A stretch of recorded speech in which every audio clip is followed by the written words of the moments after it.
Biar cepet dulu sini, nah kali ini kita akan mereview One Piece untuk chapter 1123. Dimana banyak yang bilang nih kalau ini chapter mid biasa, tetapi menurut saya sih narasi yang Oda bangun dari chapter ini sangat-sangat luar biasa sekali, ya seperti biasa ala Oda Sensei.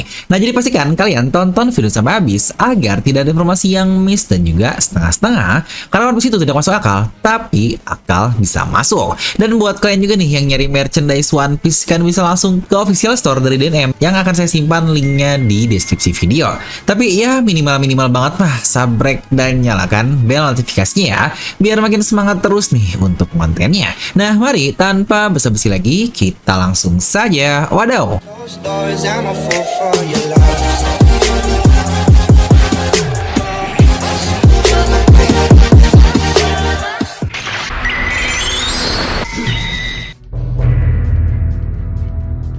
Oke, judul untuk chapter kali ini adalah The Two-Week Void, di mana di sini akhirnya kita kembali melanjutkan cover story dari Yamato di volume yang ke-11. Terlihat di sini Denjiro yang sebelumnya menghukum bocah-bocah yang melempar Yamato batu. Di sini dia memaksa bocah-bocah tersebut untuk makan oden bersama orang yang mereka benci, yaitu Yamato. Yang emang mantep banget nih untuk didikannya, daripada benci nggak jelas sama orang yang tidak dia kenal. Pas bareng tahu-tahu malah jadi berteman, yang bukankah harus sering dilakuin nih sama netizen Wakanda yang kebanyakan head comment padahal kenal juga kagak. Lanjut untuk chapter sendiri dimulai tentu saja dari Pulau Egghead. Kita bisa melihat semua angkatan laut dalam keadaan pingsan termasuk para Vice Admiral. Ya walau sebelumnya terlihat Doll dan beberapa Vice Admiral masih dalam keadaan sadar, tetapi di sini terlihat kalau mereka semua dalam keadaan pingsan, yang apakah Haki Joy Boy sebelumnya sampai segila itu yang bisa memingsankan seluruhnya secara total. Yang definisi ini all out banget nih untuk semuanya pingsan. Tapi satu sih yang menurut saya berdampak lebih luar biasa ini, dimana Luffy yang seorang Yonko yang definisi cuma satu kapal doang sampai ke Pulau Egghead, itu pun bahkan secara tidak sengaja angkatan laut plus pemerintah dunia mengerahkan semua kemampuan mereka, bakal adanya ratusan kapal perang angkatan laut yang datang yang katanya lebih dari skala perang biasa untuk membarikade Pulau Egghead ini. Yang tidak hanya itu, bahkan mereka membawa Admiral Kizaru dan juga seorang Gorosei atau Satun doang. Ya setidaknya itu cerita minimal yang diketahui oleh para angkatan laut, karena untuk kelima Gorosei lain seharusnya tidak banyak yang tahu. Tetapi dengan power sebesar itu saja mereka tetap gagal untuk menghentikan satu bajak laut cimit kecil ini yang hanya berjumlah 10 orang, yang bukankah wadaw banget. Kira-kira ada kenaikan bounty nggak ya untuk mereka semua ini? Yang harusnya sih dari hasil segila itu nggak mungkin lah kalau nggak ada. Yang apakah akhirnya juga Luffy akan langsung mendapatkan bounty tertingginya di 5,6 miliar berry saat ini, atau mungkin masih naik tipis-tipis lah sekitaran 4 miliar berry biar mendekati Jackie? Ya coba tuliskan pendapat kalian ya tentang hal ini di kolom komentar. Lalu yang lebih menarik lagi terlihat di sini Snake alias Hankook Chuan versi mini yang masih ada dalam bubble. Dia mencoba untuk membangunkan para angkatan laut tersebut dan meminta mereka semua untuk mengejar topi jerami. Yang apakah untuk menangkap Luffy? Ya tentu saja jawabannya tidak. Yang bukankah momen ini persis sekali seperti apa yang terjadi di Marineford, di mana Hankook memaksa angkatan laut untuk mengejar mereka juga. Jadi apakah Snake bakal naik ke kapal Luffy? Yang aduh bakal lucu banget sih kalau ada bocah lucu kayak Hankook, tetapi dia ini terlalu OP sih, karena dia ini seorang Seraphim yang bahkan tidak terluka sama sekali di perang Egghead. Yang dari sini minimal banget bakal ada dua nih berarti Seraphim yang berada di pihak topi jerami. Pertama adalah Seraphim Kuma, karena semua objek dengan fisik dari Kuma ini perintah tertingginya akan disimpan kepada Bonnie. Dan Hankook juga tentu saja karena kecintaannya kepada kapten kita yang mantap banget nih. Dan ngomong-ngomong tentang nakama, berarti ada dua orang nih yang naik ke kapal dari Luffy. Yang pertama adalah Bonnie dan juga Lilith. Yang sejujurnya saya pribadi sih nggak masalah ya kalau mereka menjadi nakama, dimana Bonnie tujuannya adalah nikah, yang sekarang bahkan dia sedang bersama Kuma ayahnya yang kembali ke keadaan vegetatif, yang kemungkinan butuh sesuatu nih untuk diselamatkan, yang nggak tahu bisa atau enggak sih. Ya pasti dia bakal butuh bantuan seorang Vegapunk, yaitu Lilith. Dan Lilith juga adalah Vegapunk pertama yang kita lihat di serial ini, yang pastinya alasan kenapa dia juga satu-satunya yang selamat selain York yang ada di pihak musuh, pasti itu semua sudah rencana Oda. Next, kita pula diperlihatkan Luffy di kapal Elbaf yang berterima kasih kepada Emmet, namun sudah tidak ada reaksi lagi dari dirinya yang sepertinya benar kata narator di chapter lalu, dia kembali ke tidur panjangnya.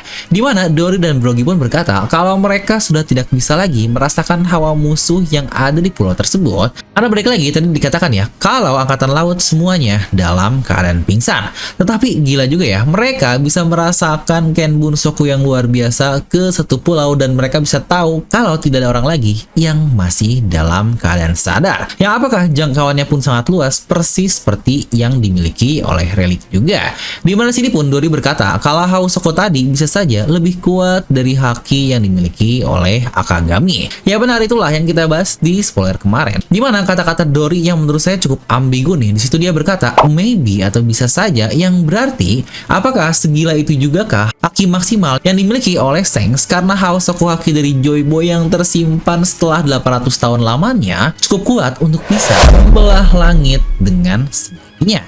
Dan dimana nih momen ikonik ala Beres Arc dan mereka berhasil kabur dari pulau, yang sejujurnya saya suka banget dengan momen-momen seperti ini. Yang bukankah ini juga mirip banget kan seperti Luffy dan yang lain-lainnya pasca kabur dari pulau Whole Cake Island. Dimana terlihat kapal Elbaf dan Sunny yang berlayar bersama menuju Elbaf dalam keadaan tenang. Di sini kita bisa melihat Bonnie kecil tidur di atas Kuma, Zoro pun akhirnya mulai merasa tenang, Usopp nangis karena dia bisa bertemu dengan Dory dan Brogy lagi, dan Luffy yang kembali ke mode tua pas Gear 5-nya yang ternyata dia berbaring di paha Nami yang wow, aduh, di sini Luffy Nami yang akhirnya bareng lagi. Yang selalu suka nih momen kayak gini, duo ini emang gak ada obat. Walau Oda ini emang gak pernah mau ya untuk menambahin bumbu-bumbu romansa di serial One Piece, tapi feel-nya tuh menurut saya jauh lebih deep nih dibandingkan romantis biasa. Ini lebih kayak hubungan-hubungan mature nih di antara kedua orang itu. Ya mungkin kayak orang-orang yang udah nikah nih tanpa perlu berkata, tetapi kita membutuhkan satu sama lain. Yang anjay banget gak tuh marriage is scary cenah, yang aduh ini jadi kayak standar TikTok nih. Lanjut,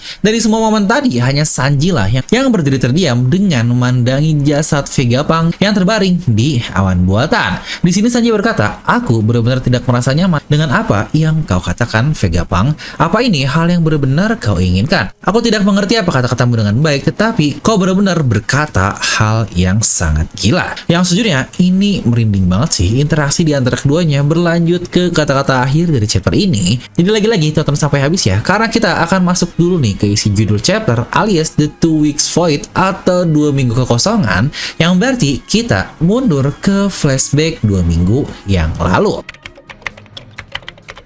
Oke, buat pengingat timeline ya, dimana 2 minggu lalu itu kurang lebih setelah perang Wano Kuni selesai, dimana Luffy dan Zoro masih dalam keadaan pingsan. Di sini Shaka menemukan sesuatu kalau ada perubahan data di dalam power plant, jadi dia menunjukkan hal itu kepada Vegapunk dan juga Pythagoras. Kumohon lihat ini, terdapat beberapa perubahan di flux neutron dan kepadatan dari partikelnya yang, ayo ngerti gak nih, kayak yang belajar fisika pasti ya sama aja sih nggak ngerti juga. Kita akan melanjutkan, energi yang digunakan di Seraphim telah meningkat dengan sangat drastis. Jika ini sebuah kesalahan, maka ini akan menjadi bencana yang sangat parah. Dimana Pythagoras pun mengecek, ini berbeda dari data yang kita rekam sebelumnya. Saka berkata, perubahan benar-benar dihapus dengan sangat cerdik, dan Vegapunk sadar kalau suspek lainnya pasti adalah salah satu dari Vegapunk juga atau satelitnya. Apakah ini adalah perbuatan Lilith? Dimana Shaka berkata lagi kalau hanya kita bertiga yang memiliki alibi yang sempurna, dimana sejumlah besar energi telah dicuri. Oke, kita bahas singkat ya. Ternyata ini juga nih alasan kenapa sosok yang kita lihat di siaran Vegapunk kepada dunia hanya bertiga saja, yaitu Vegapunk, Shaka, dan juga Pythagoras. Yang dari dulu saya bingung banget nih, kenapa ya harus bertiga orang ini, dimana Vegapunk dan Shaka, oke lah, mereka ini the wise man yang memiliki mindset yang paling baik lah dibandingkan semuanya. Tetapi kalau ada Pythagoras, kenapa Edison tidak ada? Awalnya mikir, apa ini murni patriarki ya? Dimana cowok-cowok doang yang diajak, dimana kayak Lilith, Atlas, dan Yok, mereka karena suatu alasan lain tidak ikut di siaran ini. Ternyata Oda membuat alasan yang lebih baik. Terdapat the perfect alibi, yang bukankah ini oke banget? Dimana Vegapunk menjawab lagi, berarti 1 dari 4 satelit tersebut adalah impostornya, terutama dia adalah Lilith. Yang aduh, kayaknya ini Vegapunk emosi banget nih sama Lilith Chuan. Yang kasihan sih, tetapi kan bukankah kita juga dulu pasti awal ngesuspek impostor ya Lilith lah, dari namanya juga udah berarti evil atau jahat. Ternyata di pertemuan mereka bertiga ini, Shaka menyalakan mode stealth atau sembunyi di otak Vegapunk. Yang aduh, ini ternyata ada mode-mode begituan dari otak Vegapunk, yang ribet banget lah konsep dari otaknya. Dimana Shaka menjawab lagi, benar jika kita upload pengalaman kita ini ke pang-record, Lily, tidak maksudku impostor, pasti akan menyadarinya. Yang lagi-lagi emang gila banget sih Oda membuat satu karakter benar-benar sesuai dengan karakternya atau sifatnya. Yang emang real wise banget lah dari Shaka, dia nggak mau berasumsi apa-apa dulu sebelum terbukti siapa. Makanya di sini pun dia tidak mau menyebut nama Lilith karena lagi-lagi orangnya memang masih belum tahu, yang wow, respect besar buat Shaka. Dan dari situlah ketiga orang ini akhirnya menginvestigasi bersama di waktu kosong mereka, dan setelah 1 minggu mereka berhasil menemukan impostornya adalah York. Dimana Pythagoras lah yang menemukan hal tersebut, yang sejujurnya cukup wajar juga ya. Dimana Pythagoras ini ibarat processing data lah ya, semua data dia olah untuk mencari probability, dan dari situ akhirnya dia menemukan kesimpulan kalau York lah yang paling memungkinkan. Dimana Vegapunk dan Shaka pun terlihat kaget, dan di sini Stella pun berkata, tapi kenapa, maafkan aku Lilith, salahku emang memberikan nama serakah atau greed kepada seseorang. Ya emang nama, ucapan, omongan adalah sebuah doa. Di sini pun Pythagoras menemukan informasi yang York upload ke pang-record, yang ternyata itu adalah memori palsu, yang bahkan dia pula memanipulasi dengan musik video yang ada. Shaka juga menemukan kalau York berhasil memanipulasi senjata monster laut, yang sejujurnya ini gila banget sih. Definisi semuanya jenius-jenius banget, mereka bergerak dengan hati-hati, lebih terperinci, dan pokoknya sesuai dengan data yang mereka miliki. Ya nggak cuma asal ilangin CCTV doang lah dan lepas tangan, dimana di sini mereka semua memperhitungkan semua kemungkinan yang ada. Tapi ya wajar lah York kalah karena dia ngelawannya 3 orang yang sama dengan dirinya plus spesialis data alias Pythagoras, jadi ya sangat wajar lah dia bakal kalah. Mereka pun mendengar rekaman komunikasi York bersama dengan para Gorosei, itu pun dari data yang berhasil Vegapunk pulihkan. Yang lagi-lagi ini cukup menarik ya, walau ada satelit-satelitnya sebagai core atau medium utama, ternyata kontrol penuh tetap ada di Vegapunk sebagai pengguna atau user dari buah iblisnya, yang berarti buah iblis ini membuat otaknya benar-benar kayak drive ya, bisa diakses, bisa disimpan, bisa di-delete, dan bahkan bisa di-recovery juga. Dimana York pun menggunakan dendam musi putih untuk mengirim pesan ke Mary Joyce terkait penelitian Void Century yang dilakukan oleh Vegapunk. Dari situ pun dia sadar kalau itulah ternyata alasan kenapa Chipper Pollock mendatangi mereka beberapa kali, karena ya bukankah seperti kita tahu semua hal ini sudah terjadi 3 bulan yang lalu, tepatnya setelah di-spill oleh York sialan tersebut. Nah dari situ 1 hari setelahnya pun atau 6 hari yang lalu, ternyata muncullah insiden Lucia. Setelah mendengar semua hal apa yang terjadi, Vegapunk membuat deduksi kalau York mencuri sebagian kecil dari Mother Flame dan mengirimnya ke pemerintah dunia menggunakan senjata monster laut. Nah menariknya, dampak dari insiden Lucia tersebut ada hal baik dan hal buruk bagi mereka bertiga. Baiknya, Vegapunk bisa berhipotesa kalau pemerintah dunia ternyata memiliki ancient weapon, karena apa yang terjadi itu tidak cukup hanya dengan Mother Flame biasa. Ya seperti yang sudah kita bahas berkali-kali lah ya di channel Filnomi, kalau Mother Flame itu hanya ibarat pelurunya saja, tetapi tetap butuh senjatanya untuk menembakkan serangannya, dan senjatanya itu adalah ancient weapon atau mungkin kita sebut saja sebagai Uranus. Dimana Shaka pun berkata, mungkin sudah saatnya kita menangkap York saja sekarang. Tetapi Vegapunk pun berkata kalau itu semua sudah terlambat. Tidak peduli apa tujuan yang ingin dicapai oleh York, dia sudah membuktikan kepada pemerintah dunia kalau dia akan berguna. Ya terima kasih kepada Mother Flame buatan kita semua ini. Jadi mereka bisa berkata kalau Vegapunk yang mempelajari Void Century pastinya akan dihilangkan semuanya. Dan Vegapunk pun langsung buat keputusan siapan kapal. Jadi karyawan-karyawan yang ada di Egghead ini mereka dapat pulang, tapi itu bukanlah opsi bagi kita semua. Semua markas angkatan laut sudah mendapatkan perintah untuk menangkap kita semua, dan mereka tidak akan berhenti mengejar kita pasti sampai ke ujung dunia. Jadi percumalah dimanapun kita berada, hasilnya akan sama saja. Bedanya kita memiliki alat yang tidak dimiliki oleh Ohara 22 tahun yang lalu. Kita memiliki cara untuk menyiarkan suara kita secara global. Semakin dekat saya melihatnya, semakin gelap juga yang terlihat. Apa sih sebenarnya sebenarnya pemerintah dunia itu, aku tidak ingin kematianku nantinya akan menjadi sia-sia. Yang wow, ini kata-kata luar biasa, serangan balik yang gila dari ilmuwan terjenius di dunia One Piece. Vegapunk melanjutkan lagi, kalau ada satu teknologi yang perlu kita lindungi, ya aku mohon Kumu Foto atau mesin awan buatanlah yang wajib kita lindungi, karena awan pulau ini akan berguna untuk manusia jika dunia ini benar-benar akan tenggelam. Yang lagi-lagi definisi luar biasa Dr. Vegapunk ini, dia ini benar-benar orang yang full dedikasi terhadap kemanusiaan, dimana awan pulau yang cuma menjadi alat mainan di pulau langit pun ternyata akan menjadi satu hal yang sangat-sangat penting sekali di dunia bawah. Dan sejak saat itu kita melihat ketiga Vegapunk ini, mereka sangat sibuk menyiapkan segala hal, dimana Vegapunk sendiri pun mulai memodifikasi isi dari robot kuno sebagai rumah bagi Denden Musi siaran yang nantinya ada di dalamnya. Ya jangan lupa ya, Denden Musi itu adalah binatang yang hidup, jadi sudah sewajarnya tidak dianggap sebagai objek benda mati. Nah suatu hari York pun menemukan Vegapunk dengan berkata, "Apa yang kau lakukan?" Vegapunk menjawab, "Aku mencoba membuat robot ini agar dapat bergerak menggunakan Mother Flame." Dimana York menjawab, "Aku harap Mother Flame dapat disempurnakan sesegera mungkin." Di sisi lain, Vegapunk pun dalam pikirannya berkata, justru fakta bahwa Mother Flame masih belum sempurna adalah satu-satunya kesempatan kita. Yang bukankah ini bisa menjadi satu hal yang sangat-sangat menarik sekali? Satu objek diciptakan yang tidak sempurna oleh Oda, berarti akan ada momen di mana hal itu nantinya akan sempurna. Dengan Vegapunk yang sudah tidak ada, yang apakah tugas York dan Lilith setelahnya? Tetapi apakah mereka sanggup yang sejak awal memang sudah menjadi seorang Vegapunk, atau butuh pihak lain untuk menyempurnakannya? Apa mungkin Franky akan menjadi orang yang menyempurnakan semua hal tadi? Dan kita nih langsung di skip ke 2 hari yang lalu atau 1 hari sebelum Luffy dan yang lainnya sampai, dan disitulah ketiga Vegapunk, Shaka, dan Pythagoras melakukan rekamannya tersebut yang akan mereka siarkan ke seluruh dunia. Dan menariknya, setelah rekaman tadi selesai, mereka bertiga menghapus memori mereka semua selama 2 minggu terakhir. Dengan cara itu, rencana mereka tidak akan pernah terekspos karena tidak ada satu orang pun yang tahu akan hal tersebut, dan fakta mereka mengetahui York sebagai impostor pun akan hilang. Di situ Vegapunk berkata, bencana yang akan terjadi adalah cara yang akan membawa ke kemenangan kita semua.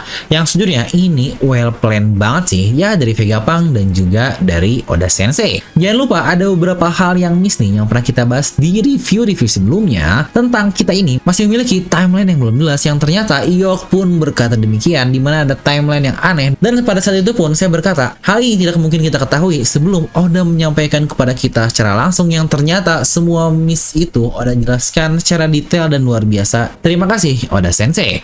Semuanya menjadi semakin masuk akal. Dimana momen York yang bilang Vegapunk nggak jago bohong lah, karena terlihat dia genuine banget nih ketika kaget kalau York adalah pengkhianatnya, karena lagi-lagi semua memori tentang hal itu dia hilangkan sendiri. Lalu juga kenapa York bingung, mereka tahu jika dia mencuri Mother Flame, kapan semua hal ini disiapkan, lagi-lagi karena 2 minggu kekosongan yang sudah mereka bertiga rencanakan. Dan alasan kenapa York tahu disimpan di Emmet pun karena lagi-lagi setelah dia menyadari semua hal yang aneh, terdapat miss di timeline yang dia pikirkan, dan situ dia sadar ngapain ya sebelumnya Vegapunk lama-lama berada di robot kuno ini. Yang dari situlah akhirnya York membuat deduksi kalau Denden Musi siaran ini ada di robot tersebut. Yang jangan lupa ya, untuk York ini ingatannya tidak hilang dan dia masih tahu betul apa yang terjadi selama 2 minggu terakhir. Yang gila sih, Oda gila banget definisi all the dots connected dengan sangat baik. Nah ketika Vegapunk kembali dari penghapusan memorinya, dia menemukan notes yang dia tinggalkan sebelumnya dengan berkata kalau penelitian mereka ketahuan oleh pemerintah dunia dan mereka semua akan mati. Tetapi ada tambahan lagi nih dari kata-katanya sendiri, kalau selama 2 minggu yang kosong ini kita juga sudah menyiapkan serangan balik. Jadi percayalah kepada dirimu dan matilah. Oh iya, satu hal lagi. Nah sebelum kita melanjutkan apa satu hal laginya, kita kembali dulu nih ke momen hari ini, tepat ketika Sanji, Atlas, dan Franky berada di Vega Tank. Di situ Vegapunk berkata kepada Sanji kalau dia tidak pernah bertujuan untuk kembali ke atas lagi dan akan terus berada di bagian bawah Egghead jika memungkinkan. Aku ingin kau membiarkanku mati. Aku merasa jika aku mati, hal penting akan segera terjadi. Lagi-lagi buat yang bingung kenapa Vegapunk ngomong gini, karena semua ingatan tentang siaran dan sebagainya itu udah dihapus. Jadi dia sendiri tidak tahu apa yang akan terjadi kalau dia mati. Dia juga nggak tahu apa yang sudah direncanakan oleh dirinya sendiri selama 2 minggu terakhir. Yang dia punya hanya catatan penting doang. Tetapi tentu saja Sanji yang nggak tahu apa-apa pun di situ dia menjawab, tentu saja kematianmu akan menyebabkan hal besar kepada dunia. Jadi aku tidak akan membiarkanmu mati. Tetapi Vegapunk menjawab lagi, aku mohon padamu, dan juga ya lagi-lagi kita langsung diperlihatkan halaman terakhir dari chapter ini di mana para raksasa pun merayakan pertemuan kembali dengan teman mereka sambil berdansa. Di mana Usopp pun merayakan hal tersebut di atas tangan Dory, di mana Brogy membawa Luffy yang masih dalam mode tuanya. Nah, lanjut ke Sanji dan Vegapunk, kita bisa membaca nih apa yang Vegapunk ingin katakan kepada Sanji. Di situ Vegapunk berkata, aku mohon kepadamu, dan juga terkait One Piece, aku harap kru kalianlah yang akan mendapatkannya. Yang jujur, ini gila banget sih. Semua hal benar-benar terjawab dari satu chapter ini. Dimana alasan Vegapunk yang ngotot mau matilah karena surat terakhirnya yang bilang percaya kepada dirimu dan matilah. Lalu juga Sanji yang merasa nggak enak di awal dan cuma bisa menatap Vegapunk. Karena bukankah Sanji merasakan beban yang ada di pundaknya jadi terasa berat banget karena kasarnya harapan yang diwariskan oleh Vegapunk tersebut. Maka kata-kata Sanji di awal chapter ini akan menjadi sangat masuk akal ketika dia berkata, jadi ini hal yang kau inginkan. Aku tidak mengerti apa maksudmu sebelumnya, tetapi kau benar-benar mengatakan hal yang gila. Ya benar, Sanji pasti mendengar lah ya, minimal siaran-siaran Vegapunk, terutama bagian orang yang akan mengubah dunia dengan menemukan One Piece. Yang kayak gila banget loh ngarapin kru gua nemuin hal yang dapat mengubah dunia. Ya kasarnya begitulah yang ada di pikiran Sanji, yang makanya dia merasa tidak nyaman. Yang lebih gila lagi, kok kalian sadar orang yang mengetahui Luffy sebagai Nika, sebagai sosok dewa, hanya beberapa kru saja di topi jerami, dimana bahkan Zoro first mate-nya pun tidak mendengar hal itu. Yang juga sih Zoro pasti nggak akan peduli sih, sama kayak Luffy yang bahkan dirinya sendiri pun tidak peduli. Yang dengar itu cuma orang-orang kayak Robin yang normal ya. Lalu juga ada Usopp, lalu juga Nami yang sangat dekat dengan Luffy, dan juga koki kita yaitu Sanji. Yang kalau kalian sadar, respon Sanji saat itu cuma berkata, hey, kita ini membicarakan Luffy yang bodoh loh, masa tahu-tahu lo bilang dia adalah seorang dewa. Dan yang lebih masuk akal lagi menurut saya adalah, dari dulu saya bingung banget nih, ngapain Sanji di arc ini kayak anjing gak guna banget, masa nolongin Vegapunk aja sampai tidak bisa. Yang bahkan berkali-kali loh dia ngebiarin Vegapunk sampai terluka dan terluka dan terluka lagi. Yang kalau kita coba recap dikit, senyum Sanji saat bilang ke Bonnie bakal ngebawa Vegapunk aja, itu udah aneh banget nih, kayak sus banget ekspresi yang dilakukan oleh Sanji. Lalu di saat Sanji nolongin Kuma dari kaki Satun dengan sangat cepat dan sangat mudah sekali, tetapi bukankah di situ kita juga melihat Sanji cuma melihat doang ketika Vegapunk tertusuk oleh Satun juga. Lalu di saat mereka diserang oleh Kizaru, Sanji dapat dengan mudah menahan lasernya, bahkan terdapat satu panel epic juga yang kita lihat ketika Sanji menahan laser Kizaru untuk melindungi Bonnie, yang itu pun bahkan Kizaru sampai kaget karena bisa-bisanya cahaya dihilangkan oleh Sanji seperti itu. Yang ini definisi benar-benar menghilangkan laser dengan tendangannya. Namun di saat Sanji membawa Vegapunk, dia bisa dengan mudah keampas oleh Kizaru dan membuat Kizaru berhasil membunuh Vegapunk dengan lasernya. Yang bukankah ini aneh banget, sebelumnya Sanji bergerak cepat ketika selain Vegapunk dalam keadaan bahaya, ketika Vegapunk dia kayak ya bukan leha-leha, tapi terlihat ada keraguan dalam dirinya. Makanya ya itulah yang terjadi kepada Vegapunk, yang ternyata chapter ini menjelaskan semuanya. Yang ini bakal menjadi chapter best div banget nih buat fanboy Sanjay, karena bukan Sanji yang culun gak ngelakuin apa-apa, tetapi semua itu baik lagi dasarnya karena Vegapunk lah yang menginginkan untuk kematiannya, dan bukan Sanji yang gagal untuk menolong dirinya. Nah jujur nih, menurut saya ini chapter yang OP parah sih. Saya pribadi di film ini selalu suka dengan chapter-chapter yang connecting the dots kayak gini. Ya storynya nyambung, gak perlu harus tarung-tarungan doang, karena ya pada dasarnya One Piece is about story, bukan genre fighting juga. Bolehlah Oda kalah dalam scene tarung atau kalah dalam art dibandingkan serial-serial lain, tapi masalah story mah skip dulu guys, gak ada yang kayak Oda.